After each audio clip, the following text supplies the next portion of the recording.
Num auditório lotado, um professor milionário oferece 15 milhões a quem resolver uma equação complexa. Com deboche, aponta para um menino descalço que recolhe recicláveis, arrancando risos da plateia. Mas o garoto sobe ao palco, pega o giz e resolve tudo com maestria diante do silêncio geral. O que parecia humilhação vira história, e o mundo descobre um talento invisível. Se esta história te interessou, não se esqueça de se inscrever no nosso canal e diga-nos de que cidade você nos está vendo. Continuamos. O amanhecer chegava devagar sobre a cidade de São Paulo, trazendo consigo aquele frio úmido que grudava na pele e fazia o corpo tremer. Gabriel abriu os olhos ainda com a sensação de sonho misturada à realidade.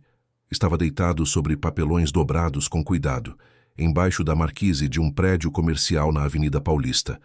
Ao seu lado, o saco de reciclagem que carregava como se fosse parte do próprio corpo, latinhas, garrafas plásticas, papéis, tudo separado com uma organização quase obsessiva. Ele tinha 12 anos, mas seus olhos carregavam uma profundidade que não combinava com a idade. Não era apenas cansaço, era algo mais denso, como se cada experiência vivida nas ruas tivesse esculpido nele uma maturidade que a maioria das pessoas levaria décadas para alcançar. Ou talvez nunca alcançasse. Gabriel levantou devagar, sacudiu a poeira da calça surrada e enrolou os papelões com cuidado. Guardaria ali mesmo, atrás de umas caixas de papelão que o porteiro do prédio deixava acumuladas. Era seu cantinho. Ninguém incomodava. A rotina começava sempre assim, cedo. Antes que a cidade despertasse de verdade, antes que os olhares de julgamento começassem a pesar sobre ele. Gabriel caminhava pelas ruas ainda vazias, observando tudo. As vitrines iluminadas, os prédios imponentes, os carros de luxo estacionados. Tudo parecia tão distante da sua realidade que às vezes ele se perguntava se não estava vivendo em dois mundos diferentes. Um onde ele existia de verdade e outro onde era apenas uma sombra invisível. Mas Gabriel não se deixava abater. Pelo menos, não completamente. Havia algo nele que resistia, uma chama que se recusava a apagar. Talvez fosse a lembrança dos pais, talvez fosse simplesmente teimosia, ou talvez fosse aquilo que ele mesmo não conseguia explicar direito, mas que sentia pulsar dentro do peito toda vez que olhava para um livro, para uma revista, para qualquer coisa que contivesse conhecimento. Ele seguiu caminhando até a estação de metrô mais próxima. Ali costumava ter movimento cedo, gente indo trabalhar, gente voltando de madrugadas longas. E onde tinha gente, tinha lixo. Gabriel não gostava dessa palavra. Lixo. Para ele, aquilo tudo era oportunidade. Cada latinha era uma moeda. Cada garrafa plástica era um passo a mais. E cada revista ou jornal descartado era uma janela para um mundo que ele devorava com os olhos. Foi assim que tudo começou. Há alguns anos, quando ainda estava tentando entender o que era viver sem os pais, Gabriel encontrou um livro jogado numa lixeira perto de uma livraria. Estava meio rasgado, com páginas amareladas, mas ainda legível. Era um livro de ciências, nada muito complexo, voltado para crianças. Mas para Gabriel, aquilo foi como descobrir um tesouro. Ele leu aquele livro inteiro em 2 dias, debaixo de um viaduto, iluminado apenas pela luz dos postes. E quando terminou, quis mais. Os pais de Gabriel eram pessoas simples. O pai, seu Antônio, trabalhava na construção civil. A mãe, Dona Marta, era diarista. Eles moravam numa casa pequena na periferia da zona sul de São Paulo. Um barraco de madeira com goteiras no teto quando chovia. Mas era deles. Era lar. Gabriel. Era diferente desde cedo. As professoras percebiam. Ele terminava as atividades antes de todos. Fazia perguntas complexas. Uma das professoras chegou a chamar os pais para uma conversa. Disse que o menino tinha um potencial raro, que precisava de estímulos especiais. Seu Antônio e Dona Marta ouviram com os olhos brilhando, mas também com o coração apertado. Não tinham condições, mas prometeram fazer o possível. Começaram a comprar livros usados nas feiras. Incentivavam Gabriel a ler, a estudar, a sonhar. E Gabriel sonhava. Sonhava em ser cientista, em descobrir coisas. Seus pais acreditavam nele. Diziam que ele era especial. E Gabriel sentia que aquilo era verdade. Conseguia entender coisas rapidamente, memorizar informações com facilidade. Mas a vida tem seus reveses. Seu Antônio sofreu um acidente na obra. Ficou debilitado. A família entrou em crise. Dona Marta passou a trabalhar mais, chegando cada vez mais tarde, cada vez mais cansada. Gabriel, com apenas 9 anos, começou a ajudar. Catava latinhas depois da escola. E então, num intervalo cruel, Gabriel perdeu os dois. Seu Antônio primeiro. Dona Marta seguiu pouco depois, consumida pelo luto e esgotamento. Gabriel ficou sozinho. Tinha alguns parentes distantes, mas ninguém quis assumir a responsabilidade. Ele foi parar numa instituição superlotada. Gabriel não aguentou. Fugiu. Preferiu as ruas. Pelo menos nas ruas ele era livre. Desde então, passou a procurar. Revistas científicas descartadas por universidades, jornais velhos com cadernos especiais sobre saúde, tecnologia, espaço. Gabriel lia tudo, absorvia tudo. E o mais impressionante é que ele entendia. Não apenas entendia, ele memorizava. Cada fórmula, cada conceito, cada explicação ficava gravada na sua mente como se fosse tatuada. Memória fotográfica, se alguém com conhecimento técnico o observasse, diria. Mas Gabriel não sabia disso. Ele só sabia que conseguia lembrar de tudo que lia. A Universidade de São Paulo se tornou, sem que ninguém planejasse, o seu refúgio. Não porque ele estudasse lá, obviamente, mas porque a universidade era um lugar cheio de eventos, simpósios, palestras.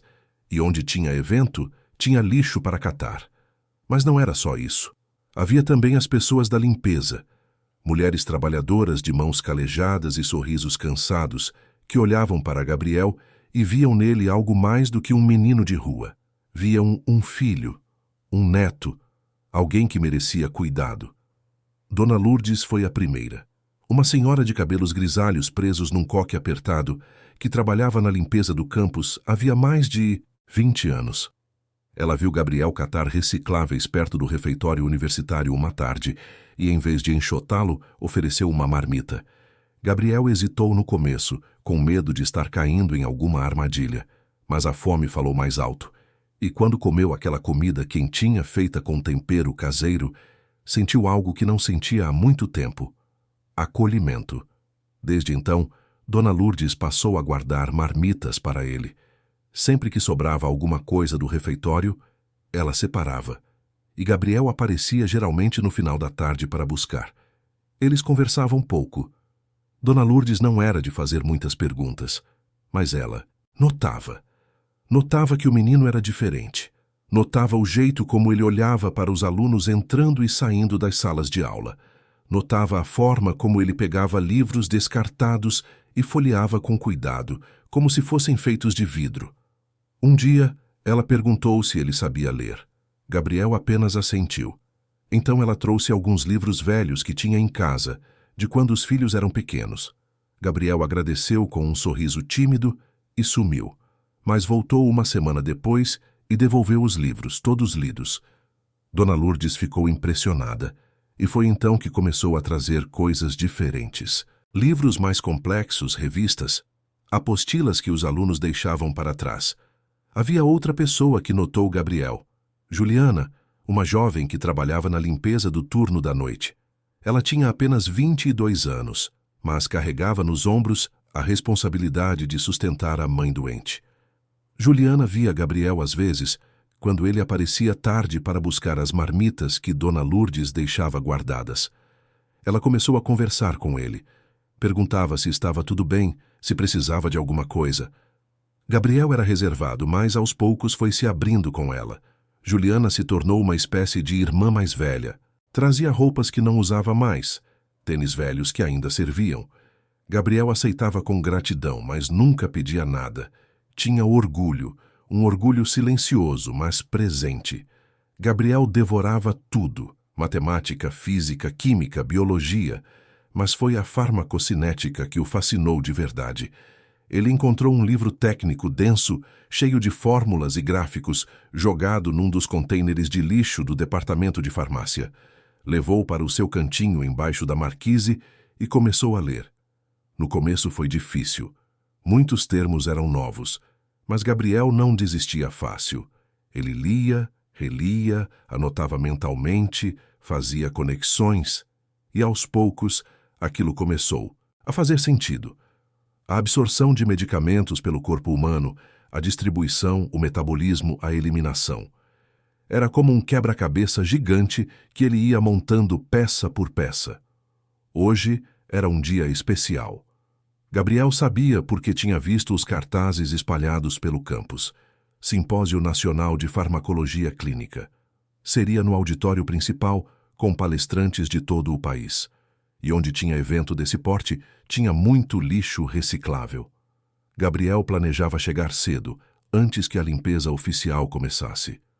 Assim poderia catar as garrafas e latinhas deixadas para trás sem ser incomodado. Ele chegou ao campus ainda no meio da manhã. O auditório estava vazio, sendo preparado para o evento da tarde. Gabriel entrou pela porta dos fundos, aquela que as equipes de limpeza usavam. Conhecia bem o caminho. Começou a recolher as garrafas plásticas que já estavam espalhadas pelos corredores, restos de eventos anteriores. Trabalhava em silêncio, quase invisível. Foi quando entrou no auditório principal que algo chamou sua atenção. No quadro negro enorme que ficava no palco, alguém havia escrito uma equação. Gabriel parou. Largou o saco de recicláveis no chão e caminhou até mais perto, os olhos fixos naquelas letras e números. Era uma equação de farmacocinética. Complexa, muito complexa. Envolvia taxa de eliminação, volume de distribuição, concentração plasmática. Era exatamente o tipo de problema que ele tinha estudado naquele livro técnico que encontrara meses atrás. E ele sabia a resposta. Não precisava de papel, não precisava de calculadora. Apenas olhando para aquela equação, Gabriel conseguia visualizar todo o processo de resolução na mente. Via cada passo, cada ajuste, cada simplificação necessária. Era como se a resposta estivesse ali, flutuando diante dos seus olhos, esperando apenas ser transcrita. Ele ficou ali, parado, fascinado. Pela primeira vez em muito tempo, sentiu que pertencia a algum lugar. Não porque estivesse fisicamente naquele espaço, mas porque entendia aquilo, dominava aquilo. Naquele momento não era um menino de rua, era apenas alguém que compreendia ciência. Seus dedos formigavam com vontade de pegar o giz, de resolver aquela equação, de mostrar que sabia. Mas quem escutaria um menino descalço e sujo? Quem acreditaria que ele entendia algo tão complexo? Ninguém. Gabriel sabia disso. Então apenas ficou ali, absorvendo aquele momento de conexão silenciosa com o conhecimento. Mas a sensação durou pouco.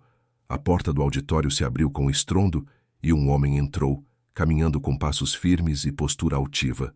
Usava um terno caro perfeitamente ajustado e carregava uma pasta de couro. Seus cabelos estavam penteados para trás e seus olhos tinham aquele brilho de quem estava acostumado a ser admirado. Professor Marcelo Tavares. Gabriel o reconheceu dos cartazes. Era ele o palestrante principal do simpósio, e também era conhecido por ser extremamente rico, dono de várias patentes farmacêuticas. Marcelo parou ao ver Gabriel perto do palco, franziu a testa, olhou para o saco de recicláveis jogado no chão, para as roupas surradas do menino, para os pés descalços. E então, com um gesto de mão impaciente, falou em tom duro. Sai daqui, garoto. Isso aqui não é lugar para você. Gabriel não se moveu de imediato. Olhou mais uma vez para a equação no quadro, como se estivesse se despedindo de algo precioso. Então, em silêncio, pegou o saco e começou a caminhar em direção à saída. Mas antes que chegasse à porta, ouviu a voz do professor novamente, dessa vez com um tom diferente. Havia algo ali, uma ideia se formando. Espera. Gabriel parou e virou-se. Marcelo o observava com um sorriso que não chegava aos olhos. Um sorriso calculado. Você vem aqui catar lixo, não é? Deve conhecer bem esse auditório. Gabriel apenas assentiu, desconfiado. Que tal você ficar para o simpósio? Vai ter muita gente, muito lixo para você catar depois. A oferta soava estranha, generosa demais para ser verdadeira, mas Gabriel não tinha muito a perder. Assentiu novamente. Marcelo sorriu mais abertamente agora, mas havia algo de cruel naquele sorriso. Algo que Gabriel não conseguiu identificar naquele momento, mas que sentiria na pele muito em breve. Pode sentar ali no canto, mas fica quieto, não atrapalha. Gabriel obedeceu. Sentou-se num canto do auditório, abraçado ao seu saco de recicláveis, e esperou. Aos poucos, as pessoas começaram a chegar. Cientistas, professores, estudantes de pós-graduação. Todos bem vestidos, carregando notebooks e tablets, conversando em grupos. Ninguém olhava para Gabriel. Ou melhor, alguns olhavam, mas desviavam o olhar rapidamente, como se a simples visão de um menino sujo e descalço fosse incômoda demais para ser processada. O auditório foi se enchendo. As luzes se apagaram parcialmente e um foco iluminou o palco. Professor Marcelo Tavares subiu com aquela mesma postura arrogante. Cumprimentou a plateia, fez piadas que arrancaram risos educados e começou sua palestra. Falou sobre avanços em farmacocinética, novos medicamentos, pesquisas que liderava. Sua voz era firme, cheia de autoridade. A plateia o ouvia com atenção respeitosa. Afinal, o professor Marcelo não era apenas um acadêmico brilhante. Era também um empresário de sucesso, dono de patentes valiosas. Seu nome abria portas. Gabriel observava tudo daquele canto escuro. Via os estudantes anotando, os professores balançando a cabeça em concordância. E sentia um aperto no peito. Não era inveja. Era uma mistura de frustração e desejo. Desejo de fazer parte daquele mundo. Frustração por saber que aquilo era impossível. Ele não tinha certificados, diplomas, conexões. Tinha apenas uma mente que absorvia conhecimento como uma esponja. E então, no meio da apresentação, Marcelo parou. Olhou para o quadro negro, onde a equação ainda estava escrita. Anunciou em voz alta e teatral que havia preparado um desafio especial. Quem conseguisse resolver aquela equação, ali mesmo, receberia uma quantia generosa. R$100.000. A plateia murmurou interessada. Alguns riram achando que era provocação intelectual. Outros começaram a analisar a equação. Mas ninguém se levantou. Era difícil. Exigia não apenas conhecimento teórico, mas raciocínio rápido, capacidade de fazer ajustes mentais. Foi então que Marcelo fez algo que mudaria tudo. Olhou ao redor, como se procurasse algo. Seus olhos encontraram Gabriel. Um sorriso se formou em seu rosto. Não era gentil. Era cruel e divertido. Apontou para Gabriel e disse em tom de zombaria: "Olhem ali. Até aquele garoto poderia tentar." "Que tal, garoto? Quer tentar ganhar R$100.000? A plateia explodiu em risadas. Não eram risadas maldosas, necessariamente. Eram risadas de quem achava aquilo absurdo, ridículo. Alguns estudantes tiraram fotos com os celulares. Outros cochicharam entre si. Gabriel ficou imóvel. Sentiu o peso dos olhares. Sentiu a humilhação queimando dentro do peito. Mas junto com a humilhação veio outra coisa. Raiva. Não a raiva explosiva, mas a raiva fria, calculada, que te impulsiona a provar que todos estão errados. Raiva de ser tratado como se não fosse nada. Raiva de ser invisível. Raiva de ter talento, ter conhecimento, mas não ter voz, não ter credibilidade, não ter chance. E foi nesse momento, nesse exato momento de silêncio pesado e olhares zombeteiros, que Gabriel tomou a decisão que mudaria não apenas sua vida, mas a vida de muitas outras pessoas que, como ele, eram invisíveis aos olhos do mundo. Ele se levantou. O silêncio que tomou conta do auditório durou apenas alguns segundos, mas para Gabriel pareceu uma eternidade. Ele se levantou devagar, sentindo as pernas tremerem, levemente, não de medo, de adrenalina, de determinação. Deixou o saco de latinhas no chão junto ao canto onde estava sentado e começou a caminhar em direção ao palco. Cada passo era firme, apesar dos pés descalços contra o piso frio. Cada passo era uma afirmação silenciosa de que ele não seria mais invisível. As risadas foram diminuindo aos poucos. Alguns ainda achavam aquilo uma piada, outros começaram a ficar desconcertados. Havia algo na postura daquele menino que não combinava com a imagem que faziam dele. Não era a postura de alguém que estava se humilhando ainda mais. Era a postura de alguém que sabia exatamente o que estava fazendo.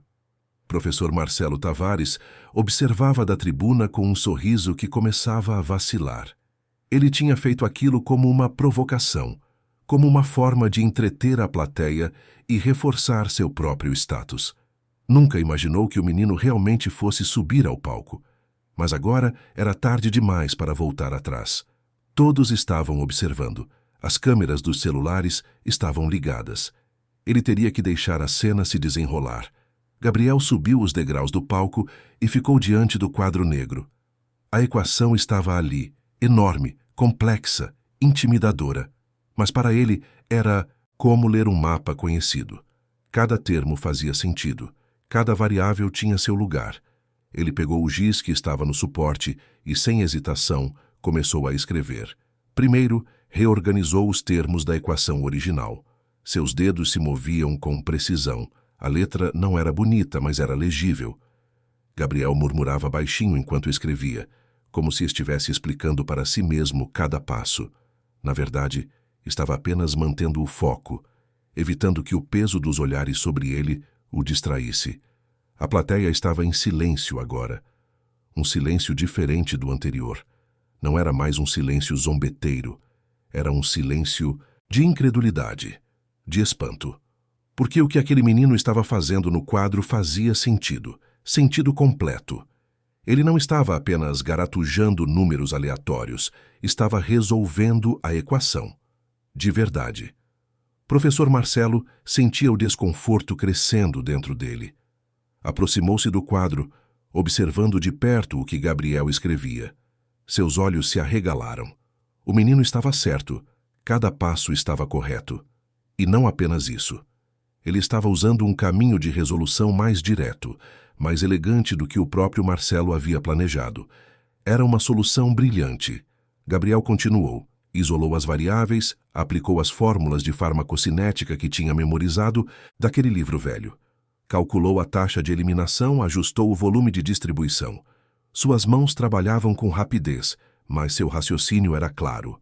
Não havia erro, não havia hesitação. Era como assistir a um maestro regendo uma sinfonia.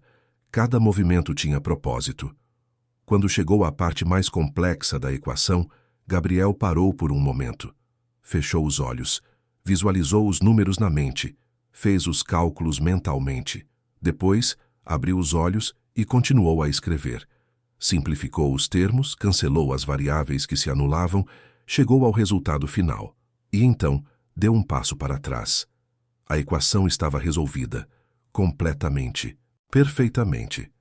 O silêncio no auditório era absoluto. Ninguém se mexia. Ninguém falava. Todos estavam processando o que acabaram de testemunhar. Um menino de rua, descalço e sujo, tinha acabado de resolver uma das equações mais complexas de farmacocinética que muitos ali haviam visto. E tinha feito isso com uma facilidade desconcertante. Foi quando um homem se levantou da plateia. Era um senhor de cabelos brancos, óculos de aro fino, vestindo um terno sóbrio. Professor Henrique Moreira. Um dos nomes mais respeitados da farmacologia no Brasil. Ele caminhou até o palco, subiu os degraus com a mesma lentidão de quem está absorvendo cada detalhe e ficou diante do quadro. Analisou cada linha, cada número, cada passagem. Fez isso em silêncio, com a concentração de quem não quer cometer erro de julgamento. Finalmente, virou-se para a plateia. Sua voz era firme, mas carregada de emoção. A solução está correta, completamente correta. E mais do que isso, este jovem encontrou um caminho de resolução mais eficiente do que eu teria usado. É impressionante. A plateia explodiu, mas não em risadas desta vez, em aplausos. Aplausos hesitantes no começo, como se as pessoas ainda estivessem tentando processar o que tinha acontecido. Depois, aplausos mais fortes. Alguns estudantes se levantaram. Depois, mais pessoas. Em poucos segundos, o auditório inteiro estava de pé, aplaudindo. Não apenas aplaudindo o feito intelectual, mas aplaudindo a coragem, aplaudindo a reviravolta, aplaudindo a quebra de expectativas. Gabriel ficou ali, parado no palco com o giz ainda na mão. Não sabia o que fazer.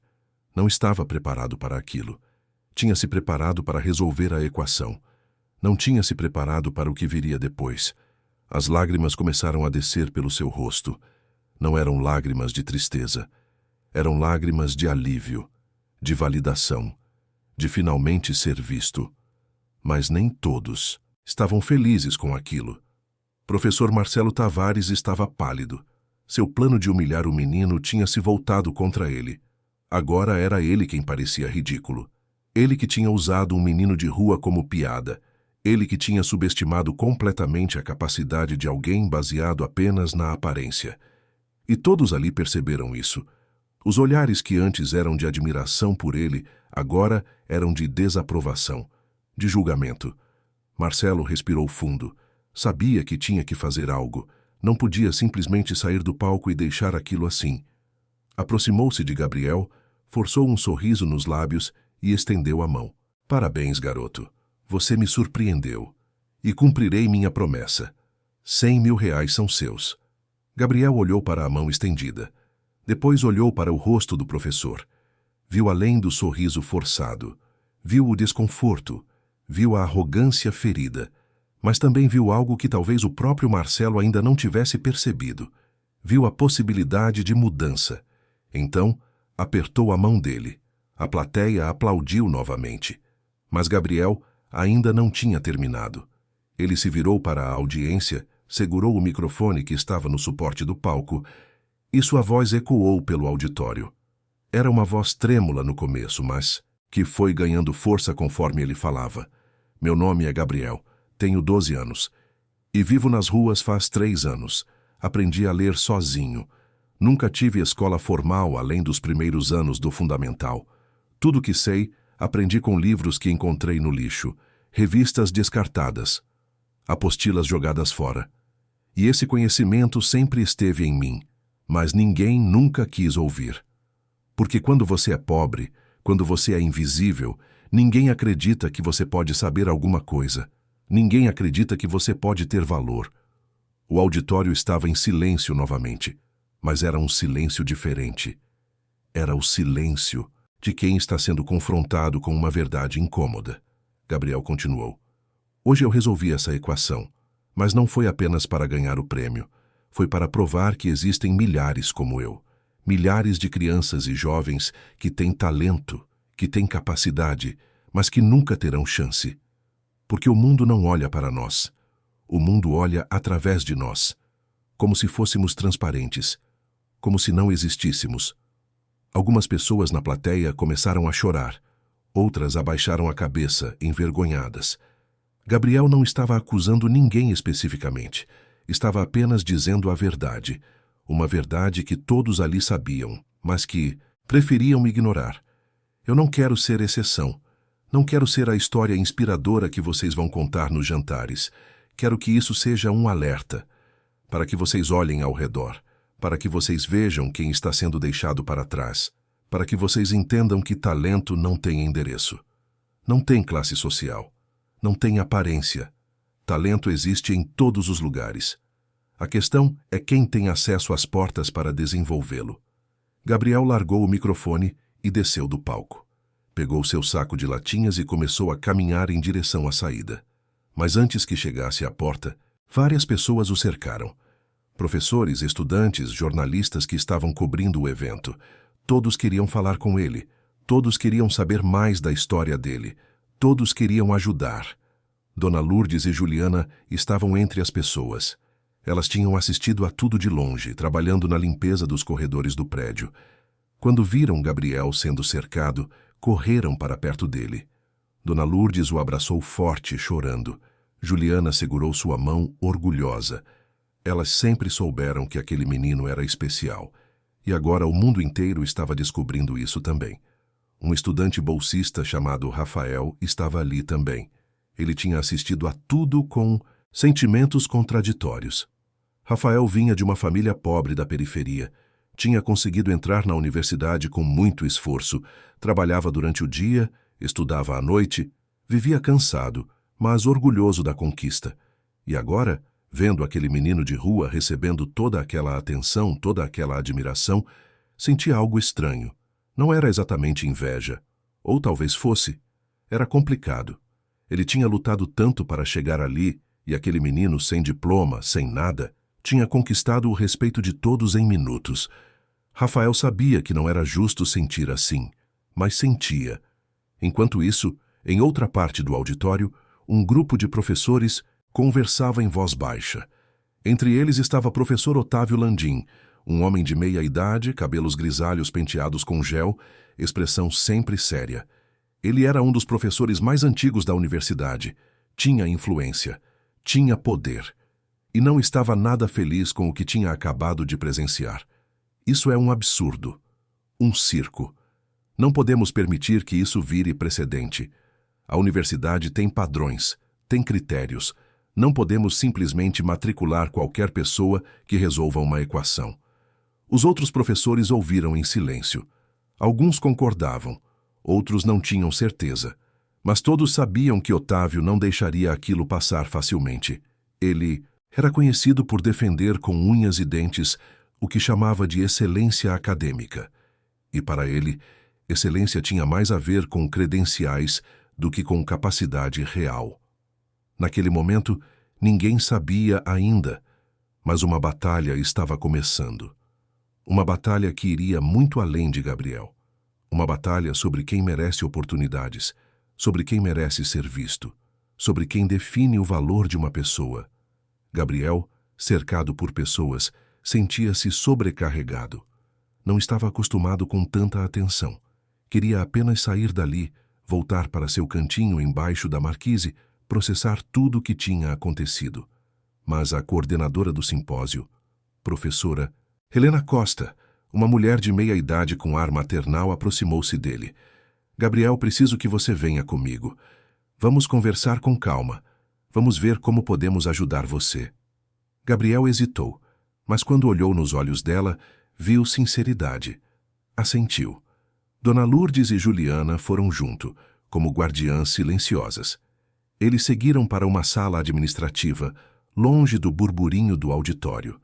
Enquanto isso, o vídeo do que tinha acontecido começava a circular. Várias pessoas tinham gravado. E em questão de horas, aquilo estaria em todas as redes sociais.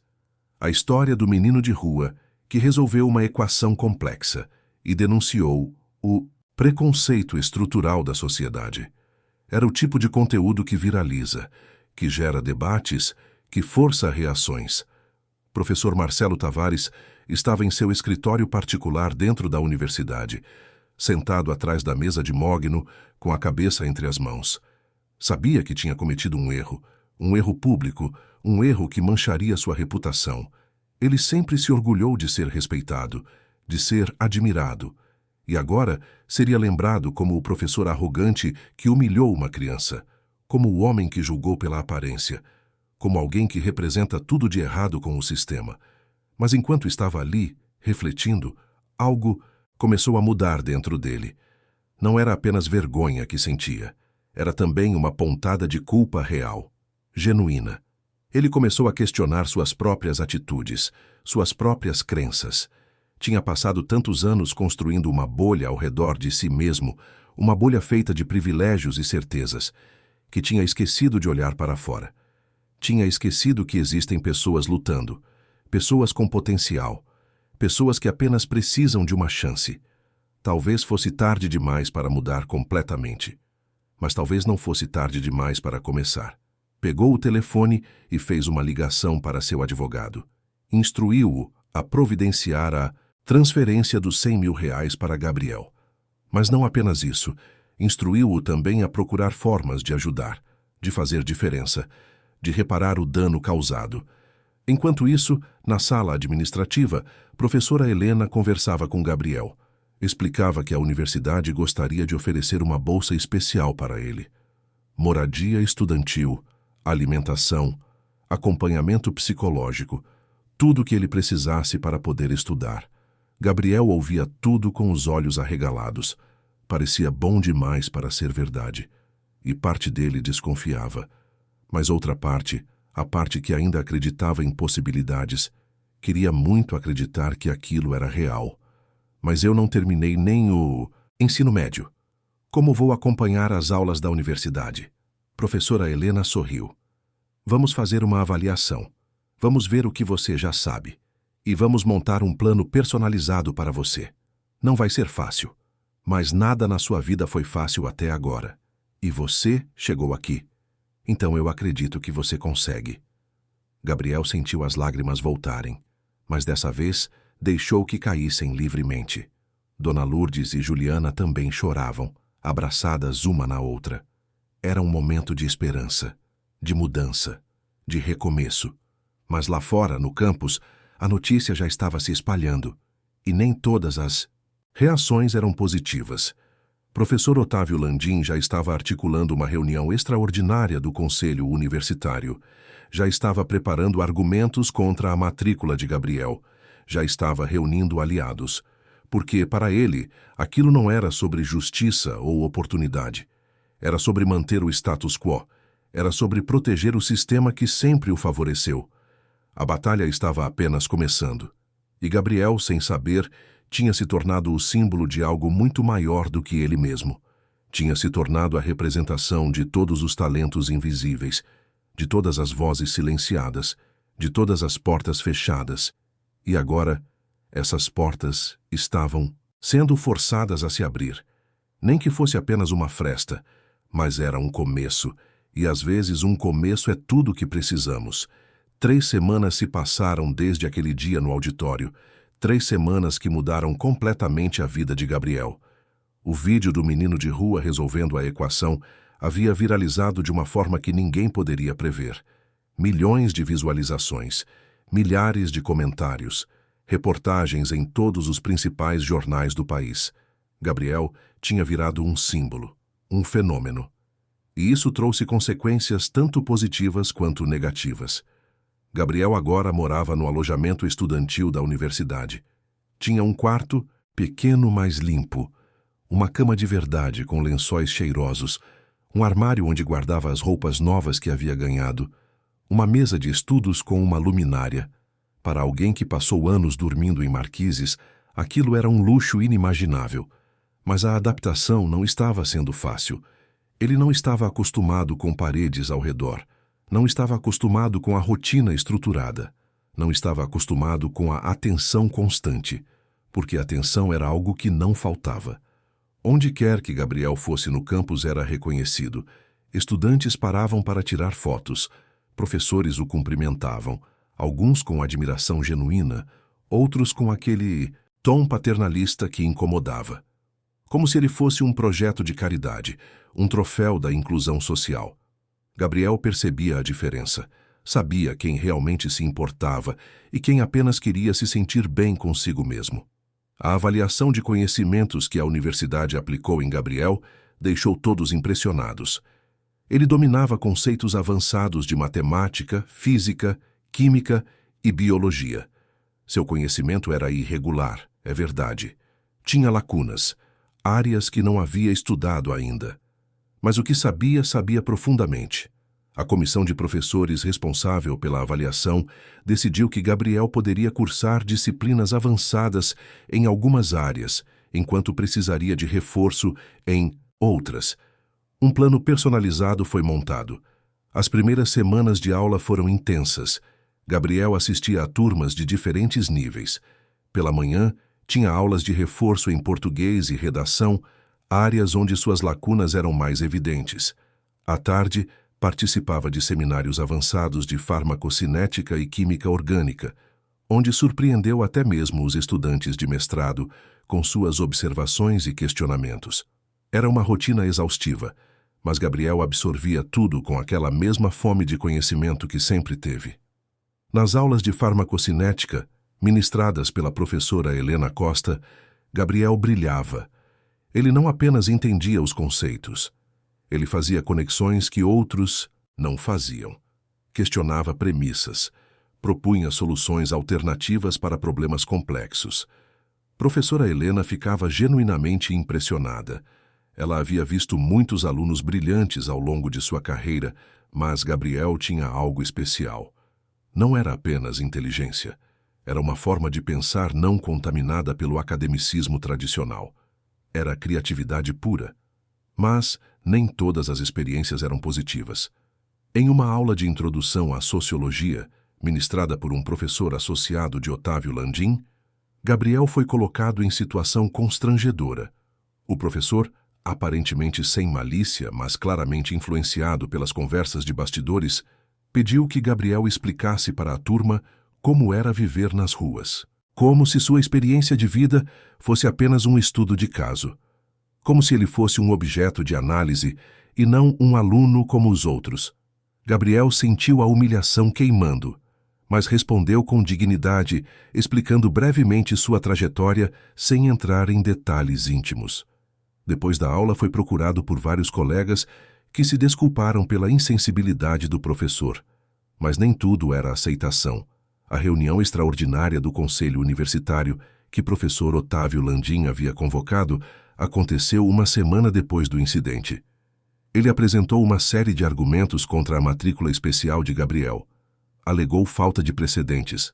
Alegou risco de desvalorização dos diplomas da instituição. Alegou que, por mais impressionante que fosse o feito do menino, não se podia abrir exceções baseadas em um único momento. Professora Helena Costa rebateu com firmeza. Argumentou que a universidade tinha responsabilidade social, que inclusão não era favor, era justiça, que Gabriel representava milhares de jovens talentosos que eram desperdiçados pelo sistema, que a verdadeira excelência acadêmica deveria ser medida pela capacidade de identificar e desenvolver potencial, não por certificados e credenciais. A votação foi apertada. Mas Gabriel foi aprovado. Por uma margem pequena, mas foi aprovado.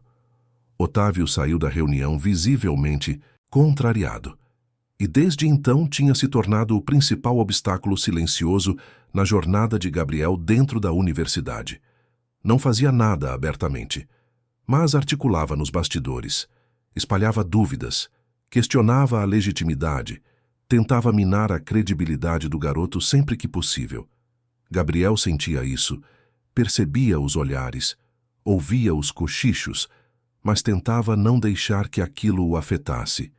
Tinha algo maior em jogo agora. Não era apenas sobre ele. Era sobre provar que o sistema estava errado. Era sobre abrir caminho para outros. E outros estavam vindo. Porque uma das exigências que Gabriel fez para aceitar a matrícula foi que sua história não fosse vista como exceção, e sim como alerta. Dessa exigência nasceu o projeto Talentos Invisíveis. Uma iniciativa para mapear crianças e adolescentes de comunidades periféricas, abrigos, assentamentos e ruas que demonstrassem potencial acadêmico. A ideia era oferecer bolsas, acompanhamento e inserção em programas educacionais especiais. E quem estava financiando grande parte desse projeto? Professor Marcelo Tavares. Ele havia se tornado o maior contribuinte individual. Não por obrigação legal, não por pressão externa, mas por mudança pessoal. Aquele dia no auditório tinha mexido com algo profundo dentro dele. Tinha rachado a casca de arrogância que ele havia construído ao longo dos anos. E o que estava emergindo dali era alguém diferente, alguém que queria reparar, alguém que queria fazer diferença. Marcelo e Gabriel haviam se encontrado algumas vezes desde então. Conversas desconfortáveis no começo. Marcelo pediu desculpas formalmente. Gabriel aceitou, mas manteve uma distância respeitosa. Confiança era algo que se construía com o tempo. Mas ele reconhecia o esforço, reconhecia a tentativa de mudança. E isso já era algo. A transformação de Marcelo não aconteceu do dia para a noite.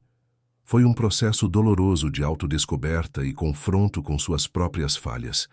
Ele começou a questionar tudo. Suas amizades superficiais, baseadas em status, seus investimentos motivados apenas por lucro, sua forma de ensinar que priorizava o elitismo acadêmico, Marcelo começou a frequentar as reuniões do projeto Talentos Invisíveis, no começo apenas como financiador distante, depois como participante ativo. Ele ouvia as histórias das crianças e adolescentes que estavam sendo identificados, via o potencial desperdiçado, via o sistema falhando repetidamente, e cada história era como um espelho refletindo seu próprio preconceito. Uma dessas histórias o marcou profundamente. Era de uma menina de 14 anos chamada Amanda, que vivia num abrigo depois que sua mãe havia enfrentado problemas graves de saúde mental. Amanda tinha uma mente brilhante para a química, criava experimentos com materiais encontrados no abrigo, estudava por livros doados, sonhava em desenvolver medicamentos acessíveis para doenças negligenciadas.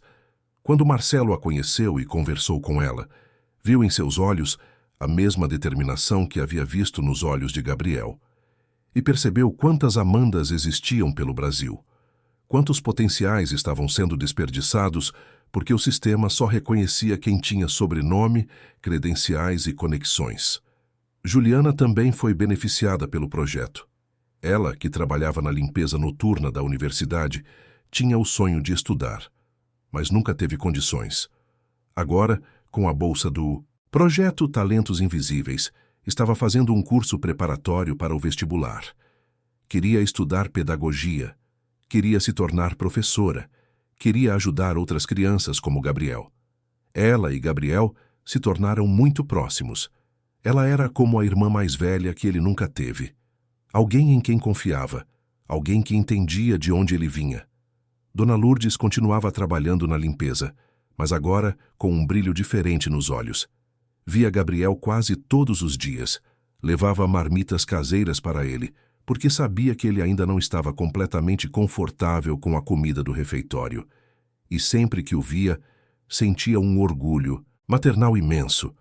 Aquele menino que ela havia ajudado estava mudando o mundo, e ela fazia parte dessa história. Rafael, o estudante bolsista que havia sentido aquele misto de sentimentos no dia do incidente, ainda lutava com suas próprias emoções. Ele assistia Gabriel recebendo toda aquela atenção, todo aquele apoio, e não conseguia evitar a comparação. Rafael tinha lutado tanto para chegar onde estava. Trabalhava duro, estudava duro, mas ninguém fazia reportagens sobre ele. Ninguém o tratava como fenômeno. Ele era apenas mais um estudante pobre tentando sobreviver. Um dia, no corredor da universidade, Rafael e Gabriel se cruzaram. Ficaram frente a frente por um momento. Rafael ia apenas passar direto, mas algo o fez parar. Talvez fosse curiosidade. Talvez fosse a necessidade de confrontar aqueles sentimentos. Você é o Gabriel, né? O menino prodígio. Gabriel percebeu o tom. Não era exatamente hostil, mas também não era amigável. Era carregado de algo. Ressentimento, talvez. Eu sou Gabriel, mas não sou prodígio. Sou só alguém que teve sorte de ser visto. Rafael deu um sorriso amargo. Sorte? Eu trabalho desde os 14 anos. Estudo desde que me entendo por gente. E ninguém nunca me chamou de prodígio. Ninguém nunca fez projeto especial. Para mim, você resolveu uma equação e virou celebridade. Eu resolvo equações todos os dias e ninguém liga. Gabriel olhou para ele com atenção. Entendeu? Entendeu perfeitamente o que Rafael estava sentindo, porque ele também teria sentido o mesmo se estivesse no lugar dele. Você tem razão, não é justo. Nada disso é justo. Eu não pedi para ser símbolo. Não pedi para ter atenção. Eu só queria ter chance de estudar. E você também merecia ter tido essa atenção. Merecia ter tido apoio. O problema não é eu ou você. O problema é o sistema que faz a gente competir por migalhas enquanto outros têm tudo de mão beijada. Rafael ficou em silêncio. Não esperava aquela resposta. Esperava defensividade. Esperava arrogância. Mas encontrou empatia. Encontrou compreensão. E isso desarmou ele completamente. Desculpa, eu não devia ter falado assim. É que às vezes fica difícil, sabe? Gabriel assentiu. Eu sei. E se servir de algo, eu admiro você. Porque você fez isso sozinho, sem holofotes, sem câmeras, sem projeto especial. Você é mais forte do que eu. Aquilo tocou Rafael profundamente. pela primeira vez alguém reconhecia sua luta, não com pena, mas com respeito. Eles conversaram mais um pouco, trocaram experiências, descobriram que tinham muito em comum, e daquele encontro desconfortável nasceu uma amizade improvável.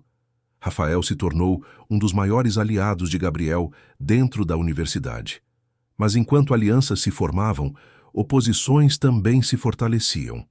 Professor Otávio Landim não estava sozinho em sua campanha silenciosa.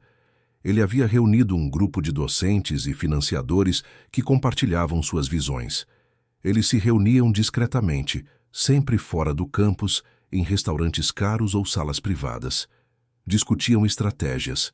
Planejavam formas de deslegitimar Gabriel sem parecerem os vilões da história. A estratégia deles era sutil. Não atacavam Gabriel diretamente, mas questionavam a metodologia da avaliação que ele fez. Sugeriam que talvez houvesse vazamento das questões. Insinuavam que talvez alguém o tivesse ajudado a resolver a equação naquele dia. Nunca diziam isso abertamente, mas deixavam as sementes de dúvida plantadas em conversas casuais, em comentários soltos, em perguntas aparentemente inocentes, e essas sementes começaram a germinar. Alguns estudantes passaram a questionar. Alguns professores começaram a duvidar. A narrativa estava sendo lentamente manipulada. Gabriel percebia. Sentia o clima mudando. Via olhares diferentes. Ouvia comentários velados. E isso o machucava. Não porque duvidasse de si mesmo, mas porque sabia que estava lutando contra algo maior do que competência. Estava lutando contra preconceito enraizado. Uma noite, Gabriel estava em seu quarto no alojamento, tentando estudar para uma prova de química, mas não conseguia se concentrar. Os pensamentos sobre toda aquela situação o distraíam constantemente. Foi quando Juliana bateu na porta. Ela percebeu que algo estava errado. Sentou-se na cama ao lado dele e perguntou o que estava acontecendo. Gabriel desabafou. Contou sobre as insinuações, sobre as dúvidas que estavam sendo espalhadas, sobre a sensação de que talvez não fosse forte o suficiente para aguentar tudo aquilo. Juliana ouviu em silêncio. Depois, segurou as mãos dele e olhou nos seus olhos. Gabriel, você já provou demais. Você não tem que provar nada para ninguém. O que você fez naquele auditório foi real. Seu conhecimento é real. Sua capacidade é real. E se tem gente que prefere duvidar do que aceitar a própria ignorância e preconceito, o problema é delas, não seu.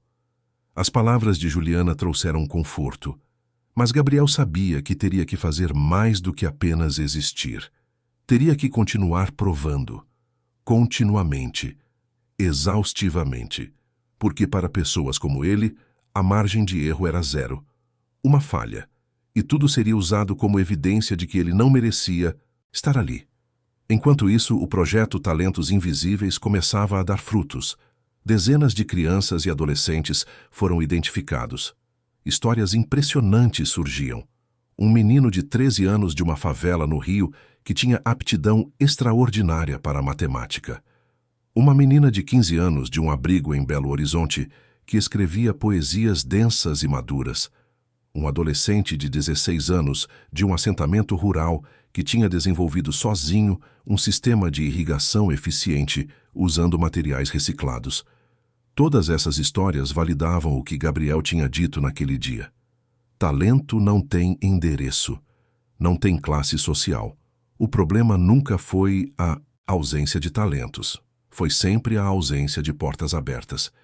E agora, com o projeto, algumas dessas portas estavam sendo arrombadas, mas essa mudança incomodava. Incomodava quem tinha privilégios, incomodava quem se beneficiava do sistema excludente. E essas pessoas não ficariam paradas. A verdadeira batalha estava apenas começando.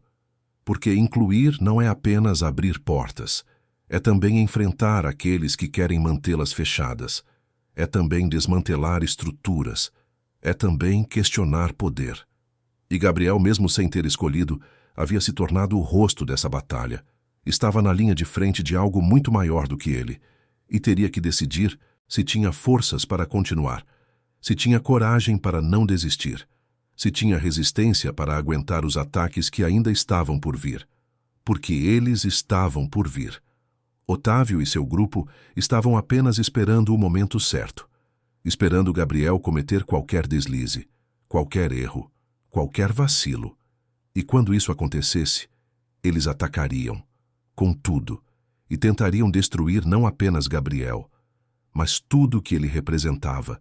A tempestade estava se formando no horizonte, e Gabriel, um menino de 12 anos que apenas queria estudar, teria que aprender a ser mais do que inteligente, teria que aprender a ser estratégico, teria que aprender a lutar, não com raiva, mas com sabedoria, porque essa não era mais apenas sua história, era a história de todos os invisíveis, de todos os descartados, de todos os que nunca tiveram voz, e ele não podia falhar, porque se ele falhasse, provaria o que os opositores sempre disseram, que pessoas como ele não pertencem a lugares como aquele, que a excepcionalidade é privilégio de poucos, que o sistema está certo como está.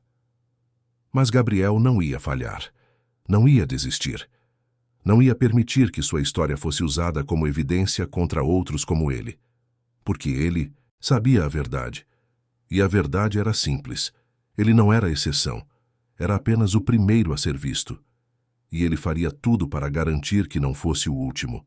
A batalha estava apenas começando, mas Gabriel estava pronto, ou pelo menos estava tentando estar. O ataque veio de onde Gabriel menos esperava. Não foi um confronto direto, não foi uma acusação pública, foi algo muito mais calculado, muito mais cruel. Uma tarde, quando Gabriel voltava da biblioteca para o alojamento, encontrou um envelope embaixo da porta do seu quarto. Dentro, havia cópias de páginas do livro de farmacocinética que ele havia encontrado no lixo anos atrás. E junto, uma carta anônima com uma acusação devastadora. A carta insinuava que Gabriel não tinha resolvido a equação sozinho, que ele havia decorado soluções daquele livro, que tudo não passava de uma fraude bem executada. Gabriel sentiu o chão sumir debaixo dos pés, não pela acusação em si. Ele sabia a verdade. Sabia que tinha resolvido aquela equação com conhecimento genuíno, mas pela malícia da estratégia.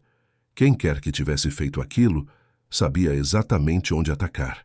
Sabia que Gabriel não tinha como provar de forma irrefutável que não havia decorado. Sabia que, a dúvida uma vez plantada, cresceria como erva daninha. Ele correu até o quarto de Juliana, mostrou a carta.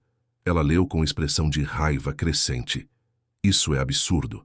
É uma armação. Você precisa mostrar isso para a professora Helena. Precisa denunciar. Mas Gabriel hesitava. E se ninguém acreditasse nele? E se isso fosse usado para questionar não apenas sua conquista, mas todo o projeto Talentos Invisíveis? E se sua defesa parecesse fraqueza? As dúvidas o consumiam. Juliana viu o desespero nos olhos dele e o abraçou forte. Você não está sozinho. Nunca esteve. E quem te conhece sabe da verdade. No dia seguinte, Gabriel procurou a professora Helena. Mostrou a carta. Ela ficou furiosa. Não com ele, mas com quem havia feito aquilo. Imediatamente convocou uma reunião extraordinária com os membros do conselho que apoiavam Gabriel. Marcelo Tavares estava presente. Quando viu a carta, sua expressão ficou sombria. Ele conhecia aquele tipo de tática. Já tinha usado métodos semelhantes no passado, no mundo corporativo, para desacreditar concorrentes. Ver aquilo sendo usado contra Gabriel o enojou. O enojou e o envergonhou por reconhecer um pouco de si mesmo naquilo. A reunião foi tensa. Discutiram como responder. Alguns achavam que deveriam ignorar, que dar atenção àquilo seria legitimá-lo. Outros achavam que precisavam confrontar diretamente. Professora Helena propôs algo diferente. Vamos fazer uma demonstração pública. Gabriel vai resolver equações ao vivo, sem aviso prévio, com problemas criados na hora por uma comissão independente. Vamos acabar com qualquer dúvida. Gabriel concordou. Não porque quisesse se expor mais uma vez, mas porque sabia que não tinha escolha. Naquela noite, voltou para o alojamento e não conseguiu dormir. Ficou deitado olhando para o teto, pensando em tudo que estava em jogo. Não era apenas sobre ele. Era sobre Juliana, que estava estudando para o vestibular. Era sobre Amanda e todas as outras crianças do projeto. Era sobre provar que o sistema estava errado. A pressão era sufocante. Rafael apareceu na porta do quarto de Gabriel na madrugada. Ele também não conseguia dormir. Sabia que Gabriel estava passando por aquilo sozinho e não queria deixá-lo. Eles conversaram por horas. Rafael contou histórias de quando estava começando na universidade, de como se sentia inadequado, de como achava que não merecia estar ali. Gabriel percebeu que não eram tão diferentes assim. Ambos carregavam o peso da representatividade. Ambos sentiam que não podiam falhar, porque sua falha seria usada contra todos que viessem depois deles. A semana passou devagar. Gabriel tentava manter a rotina de estudos, mas a ansiedade consumia. Juliana estava sempre por perto, trazendo alimento, oferecendo palavras de conforto. Dona Lourdes visitava todos os dias, com suas marmitas e seus abraços maternais. Marcelo mandava mensagens de apoio, oferecendo qualquer tipo de ajuda. O apoio era real, mas o medo também era. A demonstração foi marcada para a semana seguinte. No mesmo auditório onde tudo havia começado. A notícia se espalhou rapidamente. A imprensa foi convidada.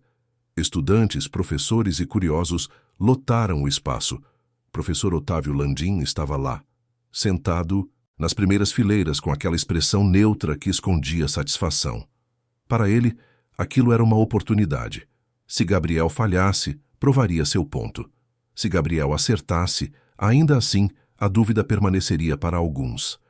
A comissão independente era formada por 3 professores de outras universidades, especialistas em farmacologia e matemática aplicada. Eles prepararam 3 problemas complexos, cada um mais difícil que o anterior. Gabriel não teve acesso prévio. Não teve tempo de preparação. Foi jogado no centro do palco diante de centenas de olhos, com 3 equações no quadro e a pressão esmagadora de provar mais uma vez que era digno. Ele respirou fundo. Fechou os olhos por um momento. Bloqueou o barulho ao redor. Bloqueou a atenção. Bloqueou tudo, exceto os números. E começou. O primeiro problema envolvia cinética enzimática. Gabriel escreveu, calculou, ajustou. Seus dedos se moviam com precisão. Sua mente processava em velocidade impressionante. Resolveu em 15 minutos. A comissão verificou. Correto. O segundo problema era sobre farmacodinâmica, envolvendo múltiplas variáveis e interações medicamentosas. Mais complexo, mais denso. Gabriel demorou mais. 30 minutos de cálculos intensos, suor escorrendo pela testa. Mas quando terminou, novamente, estava correto. A plateia começou a murmurar, impressionada, admirada. O terceiro problema era o mais difícil. Envolvia modelagem matemática de distribuição de fármacos em tecidos específicos, considerando fatores como perfusão sanguínea, permeabilidade celular e ligação proteica. Era nível de pós-graduação avançada. Alguns professores na plateia olharam para a equação e duvidaram que até mesmo eles conseguissem resolver rapidamente. Gabriel ficou parado diante do quadro por um longo momento. O silêncio era ensurdecedor. Por um instante, Gabriel sentiu o peso de tudo. Sentiu a pressão de cada olhar. Sentiu o medo de falhar. Sentiu a responsabilidade esmagadora. Mas então, fechou os olhos e se lembrou de algo. Lembrou-se dos pais. Do pai que trabalhava até a exaustão, mas sempre sorria para ele. Da mãe que limpava casas de ricos, mas nunca deixou que ele se sentisse menos por isso. Lembrou-se das noites estudando embaixo de viadutos, iluminado apenas por postes. Lembrou-se de toda a jornada até ali e percebeu que já tinha provado demais, não para os outros, para si mesmo. Quando abriu os olhos, estava diferente, mais firme, mais seguro. E começou. Desta vez, foi diferente. Gabriel não apenas resolveu, ele explicou cada passo em voz alta. Falou sobre as premissas, sobre as simplificações necessárias, sobre as aproximações matemáticas. Transformou a resolução em uma aula. Professores pegaram cadernos e começaram a anotar. Estudantes gravavam no celular. Até mesmo membros da comissão estavam impressionados com a didática. Gabriel explicava como se estivesse conversando com amigos, sem arrogância, sem exibicionismo, apenas compartilhando conhecimento. Dizia coisas como: olha, aqui a gente pode simplificar porque essa variável se cancela com aquela, ou esse passo é meio contraintuitivo no começo, mas faz sentido quando você pensa na dinâmica real do sistema. Era fascinante assistir, não apenas pela capacidade intelectual, mas pela humildade com que compartilhava. Em 40 minutos, terminou. A comissão levou quase 10 minutos apenas para verificar todos os passos, e quando anunciaram que estava correto, que inclusive havia usado um método mais eficiente do que esperavam, a plateia explodiu em aplausos. Mas dessa vez, eram aplausos diferentes. Não eram apenas de admiração pelo feito, eram de respeito, de reconhecimento de que estavam diante de algo especial, de alguém que, apesar de todas as adversidades, mantinha a dignidade e a generosidade. Gabriel saiu do palco exausto, mental e emocionalmente drenado. Mas tinha feito, tinha provado novamente. Juliana e Rafael correram para abraçá-lo. Dona Lourdes estava chorando de orgulho nas fileiras do fundo. Professora Helena sorria com lágrimas nos olhos. E Marcelo observava tudo com uma mistura de admiração e tristeza. Admiração pelo garoto, tristeza por saber que ele teve que passar por aquilo, que teve que provar o que nunca deveria ter sido questionado. Mas nem tudo estava resolvido. Professor Otávio Landim levantou-se e pediu a palavra. Sua voz ecoou pelo auditório. Foi impressionante, sem dúvida, mas isso não muda o fato de que ainda há questões sobre a legitimidade de sua matrícula, sobre os precedentes que isso abre, sobre a mensagem que enviamos ao aceitar alguém sem as qualificações formais necessárias. A plateia ficou em silêncio. Alguns concordavam com Otávio. Outros estavam chocados com a insensibilidade.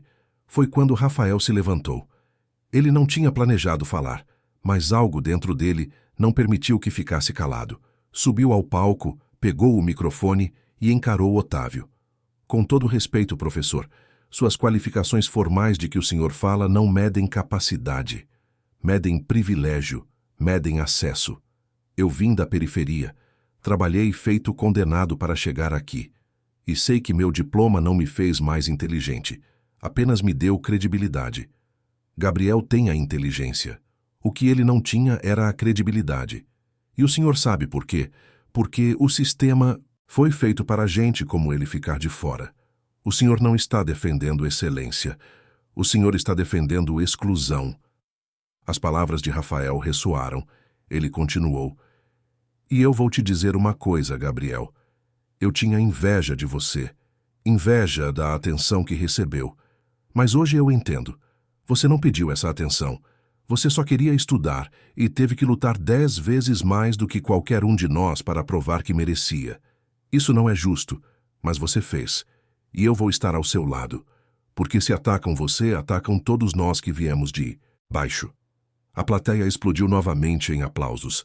Otávio ficou vermelho de raiva, mas não tinha como rebater sem parecer ainda mais insensível. Sentou-se derrotado. Mas Gabriel sabia que aquilo não tinha terminado. Otávio era orgulhoso. E orgulho ferido é perigoso. Nos dias seguintes, a história ganhou ainda mais repercussão. Gabriel se tornou não apenas um símbolo de talento invisível, mas também de resistência, de luta contra um sistema injusto. Convites para entrevistas chegavam diariamente, pedidos para palestras, ofertas de patrocínio. Gabriel recusava a maioria. Não queria ser celebridade, queria ser estudante, mas aceitou alguns compromissos estratégicos. Foi convidado para falar no Congresso Nacional sobre Educação e Inclusão. Sua fala foi direta, sem rodeios. Falou sobre os milhões de crianças talentosas sendo desperdiçadas, sobre a necessidade de reformas estruturais, sobre a responsabilidade coletiva. Alguns parlamentares o ouviram com atenção genuína, outros com desdém mal disfarçado, mas a mensagem estava sendo plantada.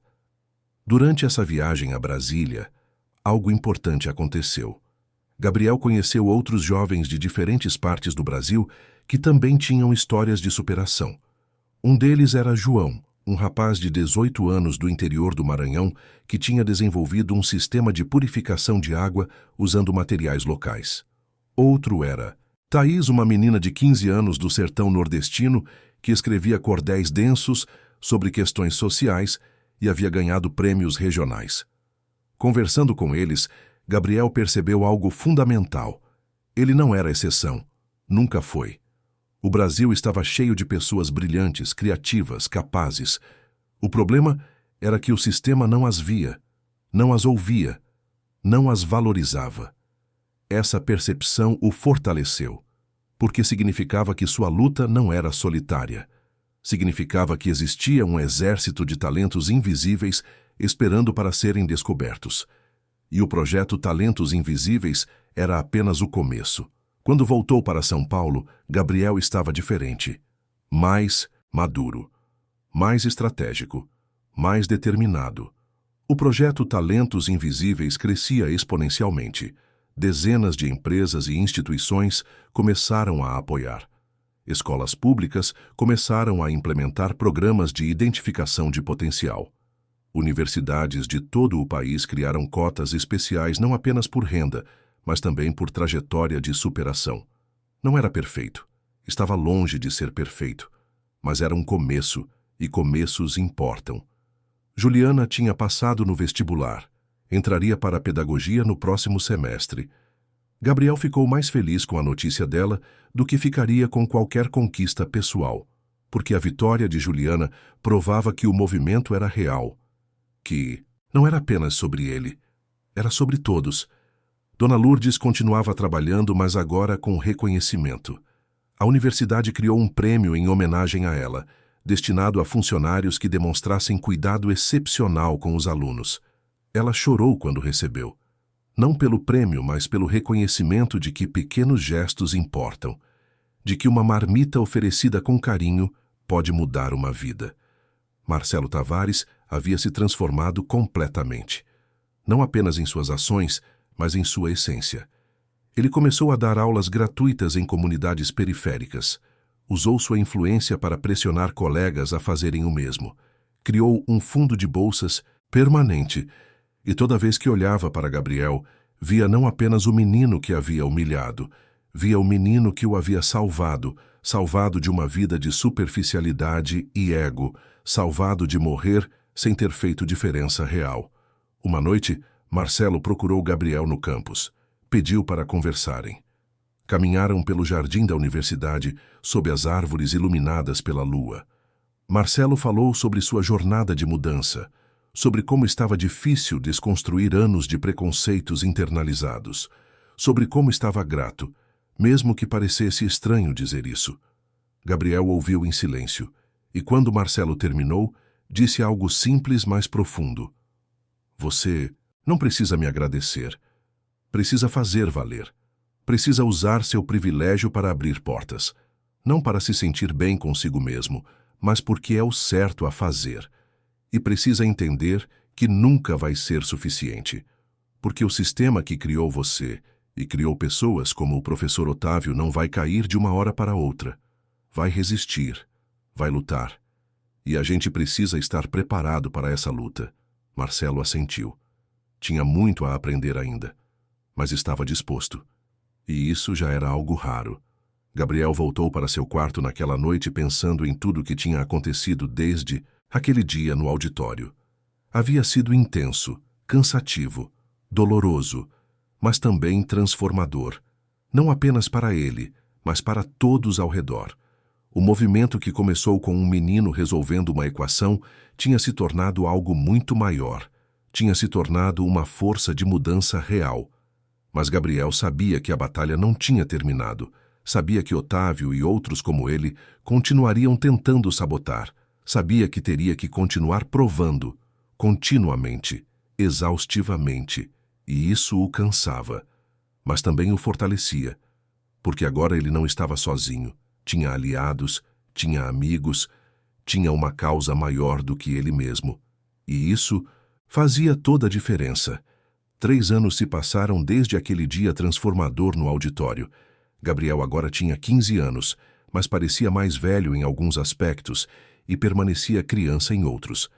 Seu rosto havia ganhado traços mais definidos, o corpo crescera, mas os olhos ainda carregavam aquela profundidade que vinha de quem havia visto e vivido demais em tão pouco tempo. Estava no 2º ano do curso de farmácia, com notas excepcionais, publicações científicas no currículo e o respeito de professores e colegas. O programa de inclusão que nascera de sua exigência havia se expandido além do que qualquer um imaginava. Mais de 200 jovens em situação de vulnerabilidade haviam sido identificados e estavam sendo apoiados em diferentes estágios de formação. Alguns ainda no ensino fundamental, outros no médio, e alguns, como Amanda, já cursavam a universidade. O projeto se tornara referência nacional, inspirando iniciativas semelhantes em outras instituições pelo país. Lucas estava prestes a se formar e já tinha uma proposta de mestrado. A amizade entre ele e Gabriel havia se solidificado em algo fraterno, uma irmandade construída não no sangue, mas na compreensão mútua e no respeito. Passavam horas conversando sobre seus projetos, seus sonhos, suas preocupações com o futuro. Lucas planejava focar sua pesquisa em acesso a medicamentos em comunidades carentes. Gabriel queria desenvolver métodos mais eficientes de distribuição de fármacos no organismo, visando tratamentos mais eficazes e acessíveis. Marlene havia sido promovida a coordenadora geral do programa de apoio aos estudantes incluídos. Ganhava agora um salário digno, havia conseguido se mudar para uma casa melhor com os filhos e, o mais importante, sentia que seu trabalho tinha propósito. Via em cada jovem que ajudava um pouco de Gabriel, e em cada sucesso deles sentia orgulho maternal. O professor Sebastião Drummond continuava financiando o programa, mas havia ido, além disso, transformara uma de suas propriedades em um centro de estudos e apoio para jovens em situação de rua, oferecendo não apenas aulas, mas também oficinas profissionalizantes, acompanhamento psicológico e reintegração social. Sua transformação pessoal era genuína e profunda. Ele e Gabriel desenvolveram uma relação de respeito mútuo, encontrando-se regularmente para discutir os rumos do programa e da educação de forma geral. Mas o professor Arnaldo Tavares continuava sendo um obstáculo. Sua oposição ao programa nunca cessara completamente. Ele havia se tornado mais sutil, mais calculista em suas investidas. Não atacava Gabriel diretamente mais, mas minava o programa de outras formas. Questionava cada novo ingresso, exigia avaliações cada vez mais rigorosas, criava burocracias desnecessárias que atrasavam processos. Foi durante uma reunião do Conselho Universitário que a situação chegou ao limite. Tavares apresentou um relatório extenso, argumentando que o programa estava diminuindo o nível acadêmico da universidade, que os índices de desistência entre os beneficiários eram altos demais, que o investimento não valia a pena. Suas estatísticas eram cuidadosamente selecionadas para mostrar apenas os aspectos negativos, ignorando completamente os sucessos. Gabriel estava presente naquela reunião, convidado como representante dos estudantes beneficiários. Ouviu todo o discurso de Tavares em silêncio, sentindo a raiva crescer no peito, mas mantendo a compostura. Quando chegou sua vez de falar, levantou-se com calma. Professor Tavares, começou Gabriel, sua voz firme e clara. O senhor está certo em alguns pontos. Sim, temos taxas de desistência. Sim, alguns jovens não conseguem acompanhar o ritmo. Mas o senhor sabe por quê? Porque estamos pegando pessoas que foram abandonadas pelo sistema educacional durante anos, que carregam traumas profundos, que nunca tiveram sequer um ambiente estável para estudar. E esperamos que em poucos meses estejam no mesmo nível de quem teve todas as vantagens desde o nascimento. Fez uma pausa, olhando nos olhos de Tavares. O impressionante não é quantos desistem, professor. O impressionante é quantos conseguem. Quantos, contra todas as probabilidades, superam barreiras que o senhor nem consegue imaginar. Amanda, que está sentada ali, trabalhava 12 horas por dia limpando casas e ainda assim conseguiu notas exemplares. Lucas, que acordava às 4 da manhã para chegar aqui, é um dos melhores alunos da turma dele. Esses são os fracassos que o senhor menciona? Tavares tentou interromper, mas Gabriel continuou. E sabe o que mais me incomoda no seu relatório, professor? É que o senhor mede sucesso apenas por métricas acadêmicas. Mas esquece que estamos mudando vidas. Cada jovem que entra nesse programa, mesmo que não termine o curso, volta para sua comunidade com conhecimento, com dignidade, com a certeza de que é capaz. E isso cria ondas, professor. Cria mudanças que não cabem nas suas estatísticas. O silêncio na sala era absoluto. Outros membros do conselho olhavam entre Gabriel e Tavares, claramente impressionados com a maturidade e a paixão do jovem estudante. Foi quando a reitora, uma mulher de meia-idade com um olhar inteligente e decidido, tomou a palavra. Professor Tavares, disse ela, respeito suas preocupações, mas tenho que concordar com Gabriel.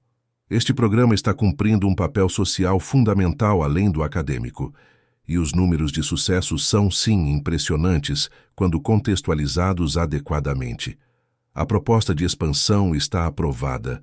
Tavares ficou vermelho de raiva, mas não podia fazer nada. Havia sido derrotado publicamente, e desta vez sem espaço para recursos. Levantou-se e saiu da sala, deixando claro seu descontentamento. Após a reunião, a reitora chamou Gabriel para uma conversa particular. Gostei da forma como se defendeu, disse ela. Firme, mas respeitoso. Tem futuro na liderança, sabia? Gabriel sorriu timidamente. Só quero garantir que outros tenham as chances que eu tive. E terão, assegurou a reitora. Aliás, tenho uma proposta. Em 2 semanas teremos o simpósio anual de farmacologia. É no mesmo auditório onde tudo começou para você. Gostaria de fazer uma palestra de encerramento? Nada técnico demais. Apenas sua história, suas reflexões sobre educação, oportunidade e transformação. Gabriel sentiu um aperto no peito. Voltar àquele auditório, 3 anos depois, de uma forma completamente diferente. Era simbólico demais para ser coincidência. Aceitou. As 2 semanas passaram em um turbilhão de preparação. Gabriel escreveu e reescreveu seu discurso dezenas de vezes. Queria que fosse perfeito, que tocasse as pessoas, que fizesse diferença. Doutora Helena o ajudou a lidar com a ansiedade que crescia conforme o dia se aproximava. Marlene lhe deu confiança, lembrando-o de toda a jornada que havia percorrido. Lucas brincou que ele já tinha experiência em fazer discursos virais, o que arrancou risadas e aliviou um pouco a tensão. Quando o dia finalmente chegou, Gabriel acordou cedo, como nos velhos tempos. Mas agora acordava em um quarto confortável, com roupas limpas esperando por ele, com o café da manhã garantido. Vestiu-se com cuidado, uma roupa simples mas elegante, que Marlene havia ajudado a escolher. Olhou-se no espelho e por um momento não reconheceu a pessoa que via. Onde estava o menino descalço e sujo? Estava ali, percebeu Gabriel. Sempre estaria ali, uma parte fundamental de quem ele era, mas não mais definindo todo o seu ser. O auditório estava lotado quando Gabriel chegou. Estudantes, professores, autoridades, jornalistas e muitos dos jovens beneficiados pelo programa. Amanda estava na primeira fila, os olhos brilhando de orgulho. Lucas sentado ao lado dela, sorrindo encorajador. Marlene mais atrás, segurando um lenço, já preparada para as lágrimas. O professor Drummond também estava presente, sentado discretamente em um canto, observando tudo com emoção contida. E lá, no fundo, Gabriel viu o professor Tavares. Ele havia vindo, apesar de tudo. Seus olhos encontraram os de Gabriel por um momento, e o que o menino viu ali o surpreendeu. Não era raiva ou desprezo. Era algo próximo à resignação, talvez até um toque de admiração relutante. A reitora fez a apresentação de Gabriel, resumindo sua jornada de forma emocionante. Quando chamou o nome dele, o auditório explodiu em aplausos. Gabriel subiu ao palco, sentindo as pernas tremerem levemente. Parou diante do mesmo quadro negro, onde 3 anos antes havia resolvido a equação que mudaria sua vida. Pegou o giz como fizera naquele dia distante e escreveu uma frase simples mas poderosa. Talento não tem endereço nem aparência. Virou-se para a plateia e começou a falar. Quando estava neste palco pela última vez, disse ele, era invisível. Um menino de rua, sujo, descalço, visto como menos que nada pela maioria das pessoas nesta sala. Hoje volto aqui, não porque sou especial, não porque sou um gênio, mas porque alguém me deu uma chance. E essa é a diferença entre morrer invisível e viver com propósito. Fez uma pausa deixando as palavras ressoarem. Essa frase que escrevi no quadro, não, é uma celebração da minha história. É uma denúncia de quantas histórias como a minha são desperdiçadas todos os dias. Quantos talentos morrem antes de serem descobertos. Quantas mentes brilhantes apodrecem nas ruas, nas periferias, nos lugares que a sociedade decide ignorar. Gabriel começou a caminhar pelo palco, gesticulando com paixão crescente. Nos últimos 3 anos, aprendi muito. Aprendi farmacocinética avançada, química orgânica, biologia molecular. Mas aprendi também sobre humanidade, sobre empatia, sobre responsabilidade social. Aprendi que a verdadeira inteligência não está em resolver equações complexas. Está em reconhecer a humanidade no outro, em estender a mão para quem precisa, em usar seus privilégios e recursos para criar portas, onde antes havia apenas muros. Olhou diretamente para o professor Drummond. Aprendi que as pessoas podem mudar, que erros não definem quem somos para sempre, que há coragem na transformação e força em admitir quando estamos errados. Depois olhou para onde Tavares estava sentado, e aprendi também que a resistência é natural, que mudanças assustam porque ameaçam estruturas estabelecidas, confortos conquistados. Mas aprendi que essas mudanças são necessárias e inevitáveis. A questão não é se vão acontecer, mas de que lado da história queremos estar quando acontecerem. Voltou a olhar para a frase no quadro. Esta universidade me salvou, disse Gabriel, a voz embargada agora. Mas não foi a universidade como instituição física. Foram as pessoas. Marlene, que me alimentou quando eu tinha fome. Lucas, que se tornou meu irmão. Doutora Helena, que me ensinou que está tudo bem não estar bem. O professor Drummond, que teve a humildade de reconsiderar suas atitudes. E tantos outros que acreditaram em mim quando eu mesmo não acreditava. As lágrimas começaram a escorrer pelo rosto de muitos na plateia. Gabriel também tinha os olhos úmidos, mas continuou. Por isso minha mensagem hoje não é sobre superação individual. Não é sobre como um menino pobre venceu na vida. É sobre estrutura. É sobre sistema. É sobre como sociedade, precisamos parar de esperar que talentos cheguem até nós e começar a ir até onde eles estão. Precisamos parar de celebrar exceções e começar a criar regras que tornem essas exceções desnecessárias. Fez sua última pausa, olhando para cada canto do auditório. O problema nunca foi a ausência de talentos, concluiu Gabriel, sua voz ecoando clara e forte. Foi a ausência de portas abertas.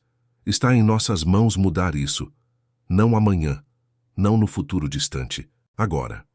Cada um de nós, com as ferramentas e recursos que tem, pode ser a porta aberta na vida de alguém. E quando fizermos isso, quando realmente fizermos isso, vamos descobrir que o mundo está cheio de Gabriéis esperando apenas uma chance de brilhar. O silêncio que se seguiu foi breve, substituído rapidamente por uma ovação de pé. Pessoas choravam abertamente, abraçavam-se, aplaudiam com fervor. Gabriel permaneceu no palco, olhando para tudo aquilo, sentindo uma mistura de gratidão, esperança e responsabilidade. Quando os aplausos finalmente começaram a diminuir, Gabriel desceu do palco. Foi imediatamente cercado por pessoas querendo cumprimentá-lo, tirar fotos e expressar admiração. Mas seus olhos procuravam alguém específico. Encontrou Marlene, que chorava copiosamente. Eles se abraçaram em silêncio, sem precisar de palavras. Tudo o que precisava ser dito estava naquele abraço que durou longos segundos. Depois foi a vez de Lucas, que apertou a mão de Gabriel, transformando o gesto em um abraço, sussurrando: "Você fez isso, irmão. Você realmente fez isso." Amanda também estava lá, sorrindo através das lágrimas, dizendo que ele a havia inspirado a nunca desistir. Doutora Helena acenou de longe, orgulhosa de ver seu paciente não apenas sobrevivendo, mas florescendo. E então Gabrielle viu o professor Drummond se aproximando. Os dois se encararam por um momento, toda a história entre eles presente naquele olhar. Drummond estendeu a mão, mas então a abriu para um abraço. "Obrigado", sussurrou ele, "por me dar a chance de ser uma pessoa melhor." Gabrielle retribuiu o abraço. "Obrigado por aceitar essa chance." Ao sair do auditório naquela noite, Gabrielle olhou para trás uma última vez. Aquele lugar havia sido o cenário de sua humilhação e de sua redenção, de sua dor e de sua transformação. Agora era também o cenário de sua promessa de continuar lutando, de continuar sendo a porta aberta para outros. Caminhou pelo campus, observando estudantes conversando, rindo, vivendo suas vidas. Pensou em todos os jovens que, naquele exato momento, dormiam em marquises, reviravam lixo em busca de sobrevivência, sonhavam com oportunidades que pareciam impossíveis. Pensou que cada um deles tinha uma história, um potencial, uma vida que merecia ser vivida em plenitude. E soube, com certeza absoluta, que dedicaria sua vida a garantir que esses jovens tivessem as chances que ele teve. Não era mais sobre ele. Talvez nunca tivesse sido. Era sobre todos eles. Sempre seria sobre todos eles. Gabrielle olhou para o céu, estrelado de São Paulo, tão diferente das noites em que olhava aquelas mesmas estrelas do chão frio da rua, e sorriu. Sua história estava apenas começando. E seria uma história de portas abertas, de mãos estendidas, de talentos finalmente reconhecidos. Porque talento, como ele havia escrito no quadro, não tem endereço nem aparência. Apenas precisa de uma chance para brilhar. Fim da história. Queridos ouvintes, esperamos que a história de Gabrielle tenha tocado o seu coração tão profundamente quanto tocou o nosso. Se você se emocionou com essa jornada de superação, luta e transformação, deixe seu like, inscreva-se no canal e conte nos comentários qual momento mais marcou você. Todos os dias, trazemos histórias intensas como essa, que revelam o lado mais profundo da alma humana e nos fazem refletir sobre quem somos e que mundo queremos construir. Te esperamos no próximo episódio, com mais uma história que vai mexer com suas emoções e tocar sua alma.